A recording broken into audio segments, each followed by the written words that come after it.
Machine खरीदने पर पुरुषों को 1 लाख रुपए और महिला किसानों को 1,25,000 रुपए की सहायता मिलेगी।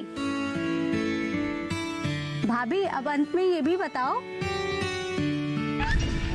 और जो पंचायत में हमें इलेक्शन जीतने का सपना वो भी कभी साकार नहीं होगा।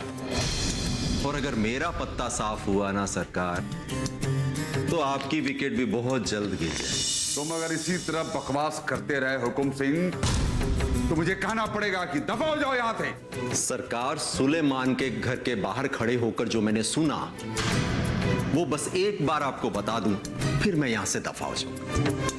बस मुझे एक मौका दीजिए। ठीक है, मौका दिया, अब बोलो। हजूर, सुलेमान के घर कुछ किसान महिलाएं बैठी थी और उन्हें सुलेमान और उसकी पत्नी रशीदा सरकार की योजनाओं के बारे में बता रहे। कौन सी योजना? हमने तो कोई योजना नहीं बनाई। सरकार आपकी नहीं, भारत सरकार की योजनाओं के बारे में बता रहे। उससे गांव की किसान महिलाओं को बहुत बड़ा फायदा होगा। उनके दिलों में जो हमने डर बनाया हुआ है वो निकल जाएगा और हमारे इरादों पर सारा का सारा झाड़ू फेंक जाएगा। और इलेक्शन भी हमें हारने का डर है और इसका सीधा असर चुनाव पर पड़ेगा और शायद इस बार भी हमारा सरपंच बनने का सपना अधूरा ही रह जाएगा। हुजूर, अब आपको पता चला मैं परेशान क्यों हूं। अब आप किस सोच में पड़ गए? हुकुम सिंह, तुम भी एक योजना बनाओ और उसका प्रचार शुरू करो। मेरे दो जहां के मालिक, मेरे में ऐसी योग्यता का, अब जो योजनाएं बनाएं मैं उसका प्रचार कर दूंगा। इस मामले में तुम्हारी भाभी शीबा जी बहुत तेज है। उनसे मैं सलाह मशवरा करके तुम्हें बता दूंगा। तो ठीक है सरकार, बस जो योजना आप बनाएं आप वो मुझे लिखित रूप से दीजिएगा, साथ में भाभी के हस्ताक्षर के साथ, ताकि अगर योजना फेल हो जाए तो कम से कम मुझे जूते तो ना पड़े। ठीक है मालिक, अब मैं चलता। ऊपर वाले ने चाहा तो फिर मुलाकात हुई। जय राम जी।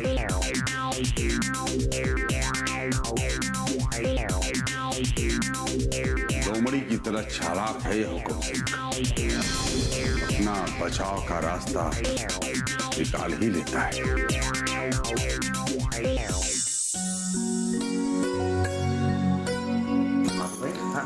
पोस्टर अच्छे बने हैं ना? हाँ हाँ, पोस्टर्स क्यों नहीं, दामनी बहन का पोस्टर है, खराब कैसे होगा?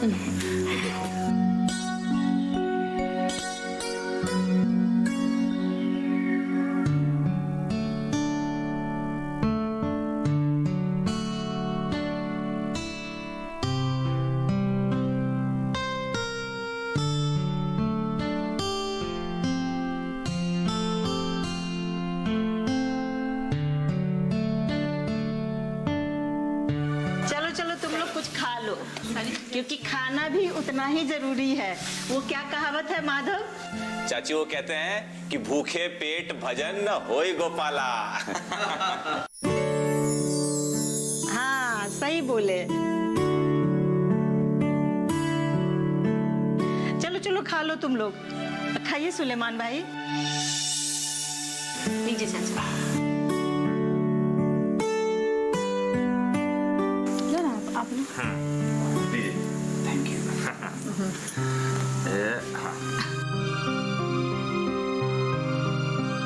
अजय, एक बात बताओ, चुनाव के दौरान मुझे भाषण देने का कोई अनुभव नहीं है।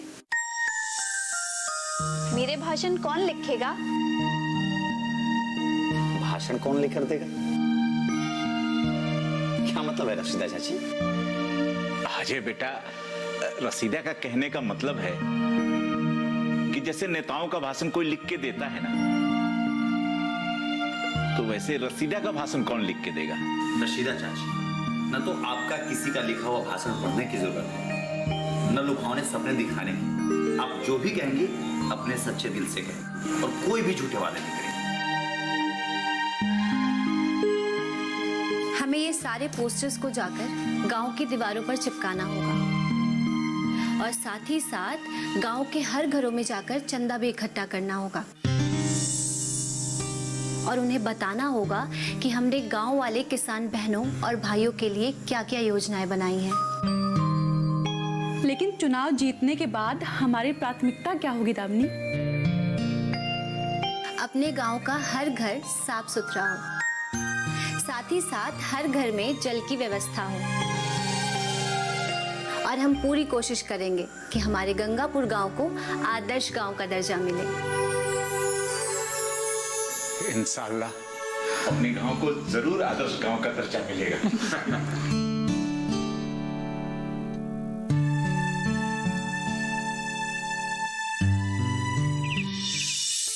अजय बेटा, चुनाव के पोस्टर के लिए जो पैसे हमें दिए थे उसमें 9,000 रुपए और बाकी थे, तो आज वो पैसे तो उसको दे देंगे जाके। सुलेमान चाचा, और भी अगर जरूरत पड़े तो संकोच मत कीजिएगा, मुझसे ले लीजिएगा। ठीक है बेटा।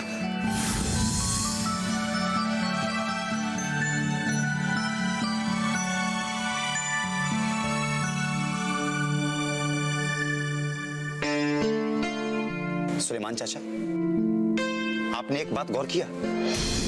हम इतनी दूर आ गए और अब तक सिर्फ और सिर्फ हमारा 3 पोस्टर दिखा है। गांव के किसी भी गली में, किसी भी दीवार पर हमारा एक भी पोस्टर नहीं दिखा। सुलेमान चाचा, गांव के हर गली में, हर दीवार पर हमारा पोस्टर दिखना चाहिए। इसलिए जितना ज्यादा से ज्यादा हो सके आप पोस्टर छपवाइए और हर गली और हर दीवार में लगाइए। हम जितना ज्यादा से ज्यादा पोस्टर छपवाएंगे, लगवाएंगे, उतना ज्यादा हमारा प्रचार प्रसार होगा। आप समझ रहे हैं ना मेरी बात? ठीक है बेटा, और ज्यादा पोस्टर छपवा लेते हैं। हाँ, इससे ज्यादा से ज्यादा लोगों तक हमारी बात भी पहुंचेगी और हमारे पक्ष में ज्यादा से ज्यादा लोग वोट भी करेंगे। और आपको पैसे की चिंता करने की बिल्कुल भी जरूरत नहीं है। जितनी भी जरूरत पड़ेगी मैं दूंगा आपको। ठीक, चलिए ठीक है बेटा, चलो।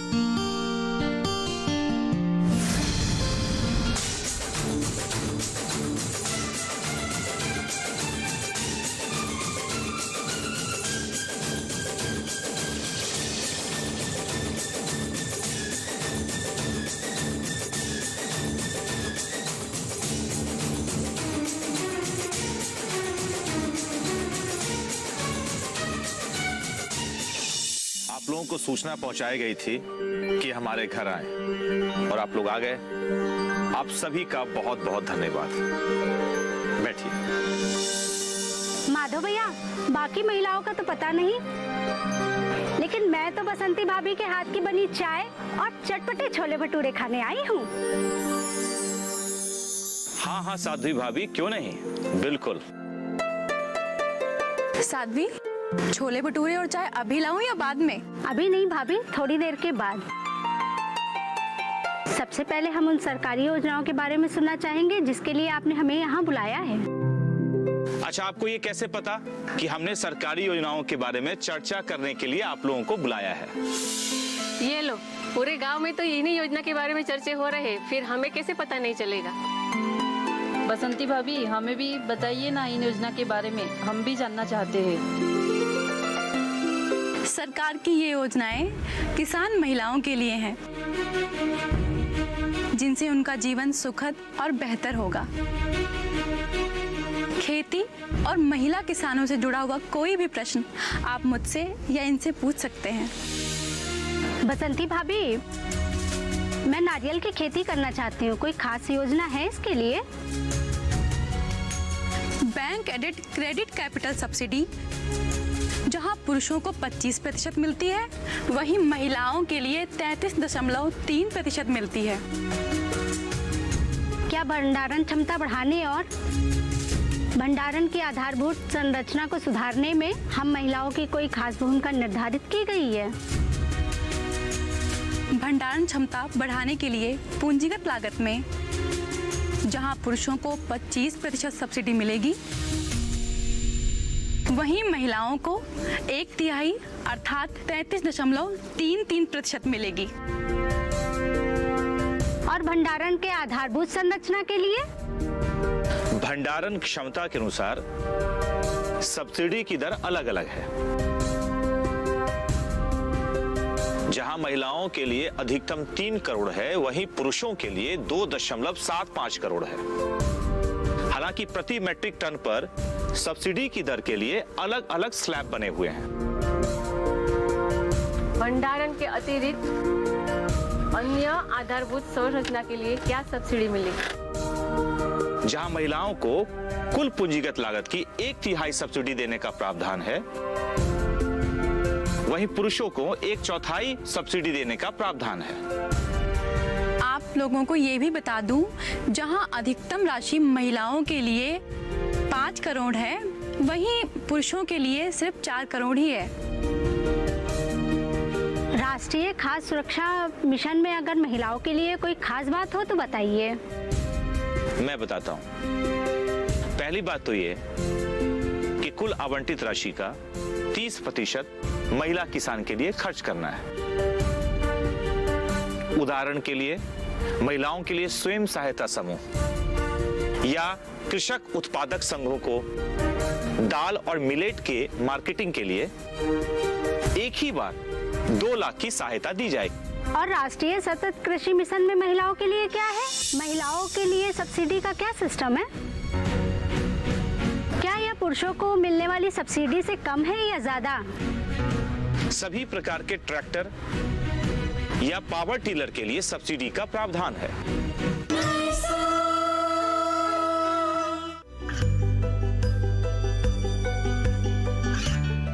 गांवों और पिछड़े क्षेत्रों में सरकारी योजनाओं की जानकारी पहुंचा।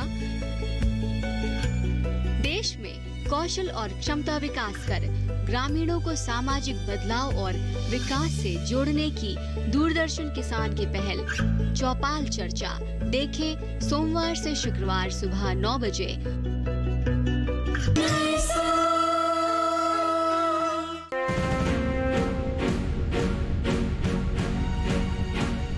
कृषि यंत्रीकरण के सब मिशन में हम महिलाओं के लिए क्या विशेष है? सबसे पहले तो महिलाओं को खेती की मशीनों पर काम करना सिखाना है। इसके लिए खास प्रशिक्षण कार्यक्रम बनाए गए हैं। फिर कुल आवंटित राशि का 30% महिला किसानों के लिए खर्च करना है। इन सब मिशन में महिलाओं के लिए सब्सिडी का क्या सिस्टम है? क्या यह पुरुषों को मिलने वाली सब्सिडी से कम है या ज्यादा? सभी प्रकार के ट्रैक्टर या पावर टिलर के लिए सब्सिडी का प्रावधान है। वैसे ही उनमें लगने वाले विभिन्न तरह के मशीनों जैसे बुआनी, रोपनी, कटनी, स्वचालित बागवानी मशीन, सामान्य हल, डिस्क हल इत्यादि मशीनों के लिए भी सब्सिडी है। महिला किसानों के लिए इसकी मात्रा या तो पुरुषों को मिलने वाली सब्सिडी से ज्यादा है या बराबर है। हम कुछ खास मशीनों के बारे में जानना चाहते हैं। सबसे पहले आप ट्रैक्टर के बारे में बताएं।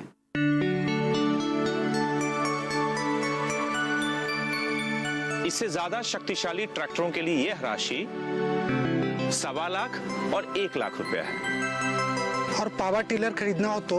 बसंती, तुम ही बताओ। 8 BHP से छोटे टीलर खरीदने के लिए जहां पुरुषों को मात्र 40,000 रुपए की सहायता मिलती है, वहीं महिला किसानों को 50,000 रुपए की सहायता मिलेगी। इससे बड़े टीलरों के लिए पुरुषों को 60,000 रुपए की राशि और महिलाओं को 75,000 रुपए की सहायता मिलेगी। भाभी, आप तो जानती हो हाथ से धान की खेती करने में बहुत समय लगता है और इसकी मशीन भी काफी महंगी होती है। क्या इसमें सहायता का कुछ प्रावधान है? 4 पंक्तियों में रोपनी करने वाले स्वचालित मशीन को खरीदने में पुरुषों को 75,000 रुपए की सहायता और महिलाओं को 94,000 रुपए की सहायता मिलती है। और स्वचालित फसल काटने और बोझा बांधने वाली मशीन के लिए क्या योजना है? ऐसी मशीन खरीदने पर पुरुषों को 1 लाख रुपए और महिलाओं को 1.25 लाख रुपए की सहायता राशि मिलेगी। स्वचालित कटनी करने वाली मशीन, जमीन में गड्ढा खोदने वाली मशीन और अवगर मशीन खरीदने के लिए भी सहायता मिलेगी। और वो मशीन कितने की आती है? ऐसी मशीन खरीदने पर पुरुषों को 50,000 रुपए और महिला किसानों को 63,000 रुपए की सहायता मिलेगी।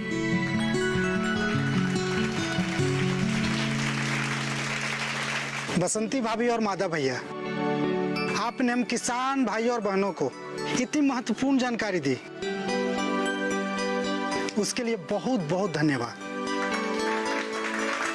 अरे आप लोग को भी बहुत बहुत धन्यवाद, क्योंकि आपने हमारी आवाज को अच्छे से सुनी और उस पे आप काम करने के लिए तैयार रहना। और हाँ, आप अपनी जानकारी को दूसरों के साथ भी साझा करना। आगे भी हम और बसंती आपको इस तरह की जानकारी देते रहेंगे और आप हमारे यहाँ आएंगे और छोले भटूरे और चाय भी मिलेगा।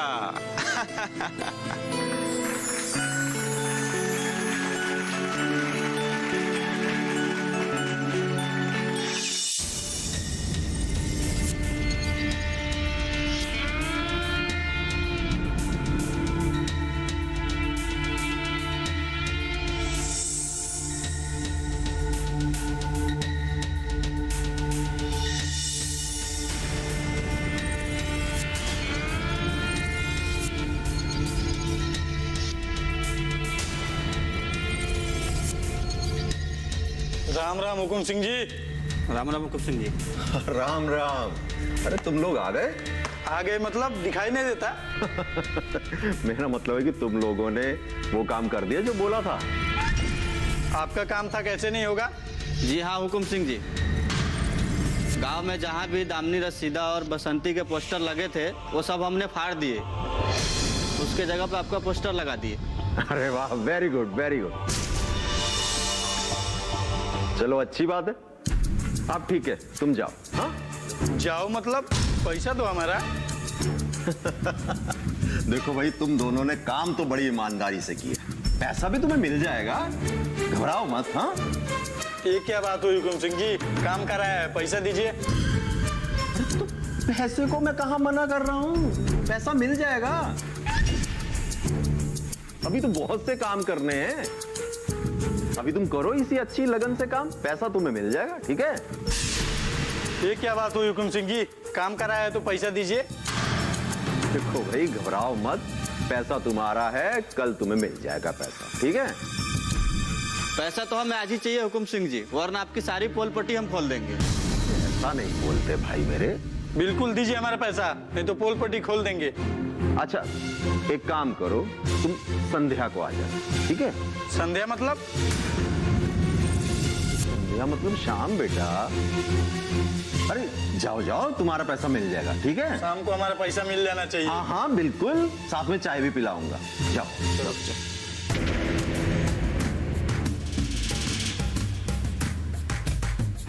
हमसे पैसा निकलवाने आए, अरे हम तो खुद अच्छों से पैसा निकलवा लेते हैं। आजकल की दुनिया भी बड़ी लालची हो गई। अजय दामिनी के लिए चुनाव प्रचार कर रहा है, मैं उसमें कैसे शामिल हो जाऊं? उसी तरह जैसे पहाड़ में सुरंग बनाते हैं। आज कितने बजे घर लौट के आई? पता नहीं माँ, अभी तो गांव में कई जगह चुनाव प्रचार करना बाकी है।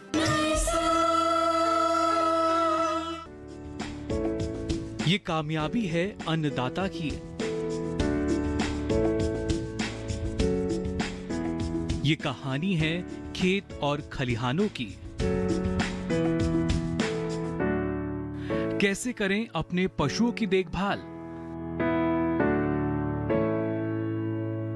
जानिए गांव-गांव के किसानों का हाल। देखिए गांव किसान, सोमवार से शुक्रवार दोपहर 12 बजे सिर्फ डीडी किसान पर।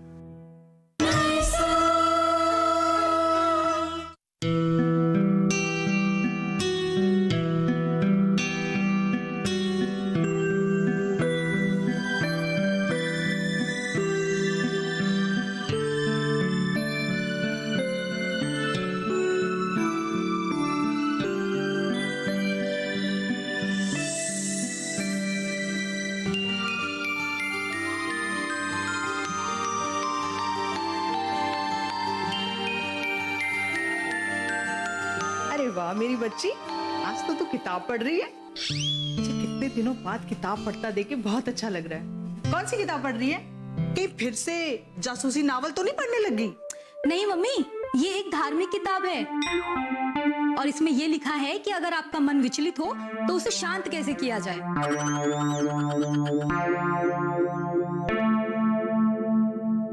क्या हो गया मेरी बच्ची को? इतनी छोटी सी उम्र में रोमांटिक कहानियां पढ़ती हैं लड़कियां, और तू धार्मिक किताबें पढ़ने लग गई। हे भगवान, मैं क्या करूं मम्मी, वो हरजाई तो मुझे भूल गया, लेकिन मेरे दिल से उसकी याद नहीं जाती। तू आ बैठ, मुझे एक आइडिया आया है, बताऊं? क्या आइडिया मम्मी, बोलो। आजकल अजय दामिनी के साथ चुनाव प्रचार में लगा है, तू भी उसके साथ शामिल हो जा। मम्मी, आपके आइडियाज तो हमेशा बहुत अच्छे होते हैं, लेकिन ये आइडिया बहुत बकवास है, बहुत बेकार है। क्या क्या कह रही है तू? तुझे आइडिया अच्छा नहीं लगा? अजय दामिनी के लिए चुनाव प्रचार कर रहा है, मैं उसमें कैसे शामिल हो जाऊं? उसी तरह जैसे पहाड़ में सुरंग बनाते हैं, धीरे धीरे तू प्रचार में शामिल हो और अजय के दिल में तेरे लिए जगह बनती जाएगी। बता अब कैसा लगा मेरा आइडिया? आइडिया बुरा नहीं है मम्मी, मैंने इतिहास में चाणक्य नीति के बारे में पढ़ा था, उसमें बिल्कुल ऐसे ही आइडियाज थे। लेकिन मम्मी, मुझे जब भी कोई कठिनाई आएगी आप मेरा मार्गदर्शन करोगी ना? तू जानती है मेरी लाडो, तेरे लिए मैं कुछ भी कर सकती हूँ। Thank you mummy.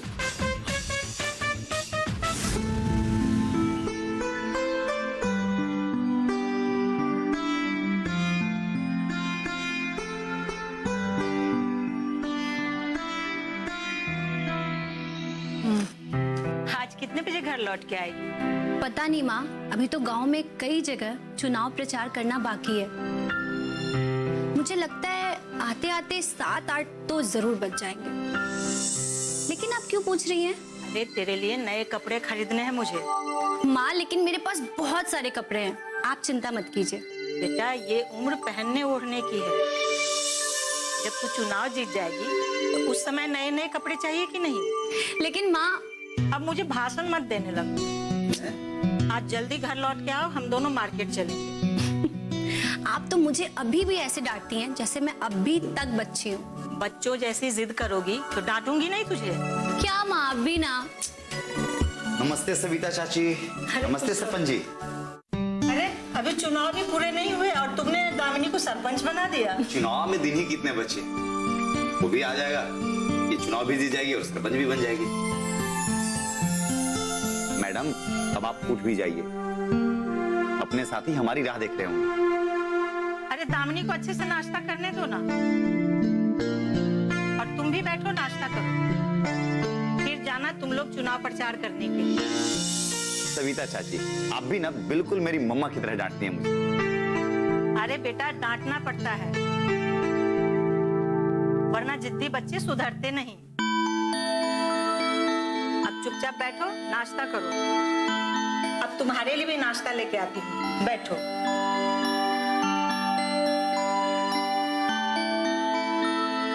दामिनी, मैं घर से नाश्ता करके आया हूँ, देर हो रही। चलो, इससे पहले कि सविता चाची आए, भाग चलते। लेकिन माँ बहुत गुस्सा करेंगी।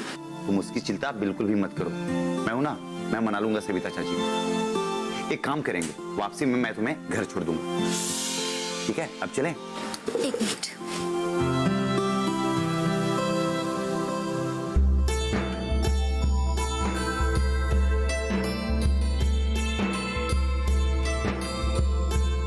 अरे ये बच्चे भी ना बहुत शैतान हो गए।